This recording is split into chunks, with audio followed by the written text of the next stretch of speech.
수급과 토픽 시간입니다. SK증권 영업부의 김우식 차장입니다. 안녕하세요. 네, 안녕하십니까. 네, 먼저 이번 주에 수급 포인트는 어떤 게 되겠습니까? 한 주간의 수급 포인트로 잡자 그러면은 지난주 큰 변화가 없을 것 같습니다. 민감한 장세, 제가 수급 포인트를 그렇게 하겠는데 상당히 좀 수급도 민감하게 움직여 돌아가죠, 지금 현재.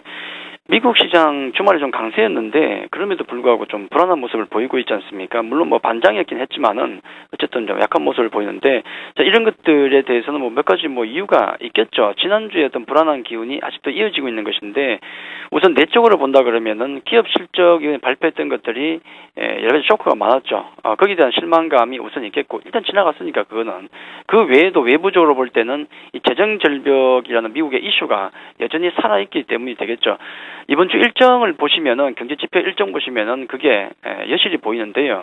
한 주간의 경제 지표 일정을 좀 보여드리겠습니다. 어떤 게 있는지 보시겠는데, 우선 좋은 분위기가 이어지는 것은 경제 지표 쪽에 좀 이어질 수도 있을 것 같습니다. 블랙 프라이데이 관련해서 소비 심리가 살아나고 있는데 관련해서 지표들이 확인이 되겠죠. 11월 소비자 신뢰 지수도 있겠고, 물론 주택 지표도 있겠지만은 역시 마찬가지로 3분기 개인 소비 또 10월 개인 소비 등등에서 우리가 소비 심리를 확인해 볼 수 있는 게 이번 주 경제 지표에서 대단히 중요한 것이 아닌가라는 말씀을 드리겠고, 경제 지표보다는 일단은 글로벌 주요 일정이 중요한데요. 우선 그 국내 두 개만 보겠습니다. 오늘이 18대 대선 후보 등록이 마감이고, 목요일은 나로 3차 발사가 있습니다. 이 두 개는 사실은 시장에 미치는 영향보다도 워낙에 지금 쏠림 현상이 강하기 때문에 이 두 개가 그 쏠림 현상을 좀 다양화시켜 줄 수 있을 것인가라는 측면에서 말씀드린 거고요. 자, 그것보다는 역시 중요한 것은 빨간 글씨 나온 거, 미국 재정 절벽 협상 재개. 자, 이게 가장 중요하겠죠. 뭐 불안의 근원이 되겠고 가장 중요한 게 되겠고요. 그리고 또 유로존 재무장관 회의 그리스 지원에 가는 것인데, 자, 이것도 오늘 밤에 또 진행이 되게 됩니다. 이것 관련해서는 지금 긍정적인 소식이 전해지고 있기 때문에 호재로 작용할 가능성도 있다는 말씀을 좀 드리겠고요. 자, 미국 사이버 먼데이 또 시작이 되죠. 자, 쇼핑 랠리 과연 진행이 계속될 것인가는 중요한 게 되겠고요. 그래서 벤 버냉키 연설도 있고 베이지북 공표가 있겠지만은 가장 중요한 것은 빨간 글씨. 자, 미국의 재정 절벽 협상이 재개된다는 점. 자, 이것과 관련해서는 여전히 불확실성이 이번 주에 있다는 것이 되겠고요. 뭐 이번 주뿐만 아니라 그 이후까지 합의를 볼 때까지입니다. 합의를 본다면 아마 상당히 강한 상승 동력이 될 겁니다. 하지만 현재까지의 판단은 그 과정 속에서 어떤 상당한 굴곡이 있지 않을까 우리가 예상하고 있기 때문에 아마 이번 주 같은 경우도 지난주에 어떤 비슷한 분위기가 좀 이어질 것 같다는 말씀드리겠고요. 다만 수급 관련해서는 I2주들의 어떤 강세, 수급 쏠림이 계속됐었는데 제가 계속 말씀드린 게 블랙 프라이데이 전후해서 과연 그 수급에 변화가 있을 것인가가 중요하다고 말씀드렸는데, 이 부분 제가 물론 기관 수급 나올 때 말씀을 드리겠지만은 그 변화의 조짐이나 어떤 변화에 대해서 우리가 민감하게 좀 받아들여야 되는 장이 아닌가 그렇게 말씀을 드리겠습니다. 네.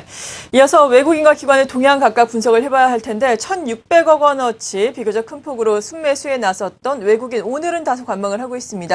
하지만 관망하는 가운데서도 화학업종으로 금요일장과 오늘 좀 순매수가 들어오고 있다는 점이 특징이라고 할 수 있겠는데요. 어떤 의미가 있을까요? 어떻습니까?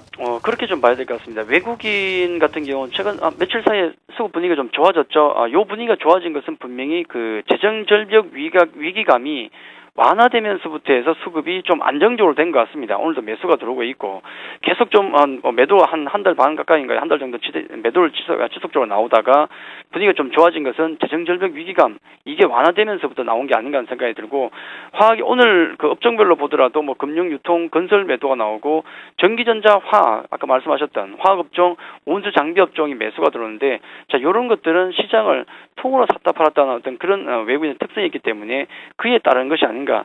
시장 리스크가 조금 완화된 기미가 일단 외국인 쪽에서는 조금 보이고 있다. 그 정도로 접근하시는 게 맞지 않을까. 낙폭 과대니까요. 그렇게 보시는 게 좋을 것 같고요. 오늘 매수 종목, 외국인들 매수 종목을 놓고 보니까 IT 쪽이 여전히 많이 보이죠. 삼성전자는 물론 뭐 쌍끌입니다, 오늘은. 어쨌든 외국인들의 매수가 많다는 점이 조금 긍정적으로 보셔야 되겠고, 역시 LG 디스플레이, SK 하이닉스 같은 종목 여전히 매수가 들어온다는 점, 또 이슈가 좀 있었던 강원랜드, 또 S51, 자, 이런 종목군을 매수가 들어온다는 점, 뭐 전기전자, 화학, 뭐 그런 쪽이죠. 서비스 그런 쪽이죠. 자, 그렇게 본다 그러면 외국인들의 수급은 일단 조금은 한 2주 전보다는 좀 완화되는 국면을 보이고 있다. 그렇게 정리를 해드리겠습니다. 네. 그리고 오늘 기관이 코스피나 코스닥 모두 양대 시장에서 외국인보다 더 심한 관망세를 보이고 있는데요. 그럼에도 불구하고 기관도 화학을 좀 사고 있네요. 낙폭 과대 업종으로서 매수가 좀 들어오는 것 같고요. 중요한 것은 이제 전기전자 업종에 대해서 과연 어떻게 나올 것인가가 이번 주 월요일부터 중요하다는 말씀을 계속 드렸었는데 일단 매도가 나옵니다. 전기전자 일부 차익 매물이 나오고 있죠, 분명히. 왜냐하면 또 재료의 소멸 차원에서 차익 실현 매물이 나올 수 있는 국면입니다만은 오전에 장 시작할 때 한 100억 이상의 매도가 나왔다가 오히려 지금은 매물이 감소하고 있다는 측면을 자세히 보셔야 되겠다 말씀을 좀 드리겠고요. 자, 이 정도면 오후 분위기 가면은 전기전자 플러스도 나올 수 있겠다는 생각이 좀 듭니다. 참고하시고 오늘 업종별로 본다 그러면은 말씀드린 대로 뭐 금융이나 전기전자, 운수장비 매도가 나오지만은 크진 않습니다. 반면에 서비스, 화학업종 매수가 들어오는데 낙폭 과대주가 좀 해당이 되는 것 같습니다. 매수 종목을 놓고 보니까 LG전자 올라오고요. 자, SK하이닉스, LG전자가 중요하다 말씀을 드렸죠. 차익 매물 이후에 다시 들어오느냐가 중요하다 말씀드렸는데 일단은 다시 들어오고 있다는 점은 긍정적이고, 자, LG전자, SK하이닉스 그 외에 제일모직, 뭐 넥슨타이어 서비스 업종이죠. 자, 화학업종 또 NC소프트 급락했던 종목군들로도 기관의 매수세가 선별적으로 다시 들어오고 있다. 그렇게 정리를 해드리겠습니다. 네. 그렇다면 지금까지 쭉 짚어본 화학을 비롯한 낙폭 과대주 그리고 기존의 IT 어떤 전략이 필요하겠습니까? 단기적으로 낙폭이 컸던 종목들 단기 매매 충분히 가능할 수도 있을 것 같습니다. 많이 빠진 종목에 대해서는 아까 보셨다시피 외국인도 그렇고 기관도 선별적인 관심이 들어오고 있고요. 하지만 역시 그 중기적으로 놓고 본다 그러면은 IT주에 대한 어떤 관심을 더 높여야 되지 않을까 하는 생각이 듭니다. 분명히 차익 실현 나올 수 있고 조정도 나올 수 있지만은 그걸 매수의 기회로 활용하시는 게 좋겠다 말씀을 드리는 것은 이유는 간단하죠. 소비 심리가 분명히 완화되고 있는 것이 보이고 있다는 점, 그리고 그 와중에 우리 국내 IT 기업들의 선전이 여전히 진행이 되고 있다는 측면에서 본다 그러면은 단기 낙폭 과대주 이번 주도 중기적으로 볼 때는 역시 IT 쪽에 초점을 맞추는 게 수급적으로 보더라도 그게 맞지 않을까 그렇게 말씀을 드리겠습니다. 네, 이렇게 수급을 바탕으로 투자 전략 세워봤습니다. SK증권 영업부의 김우식 차장이었습니다. 감사합니다.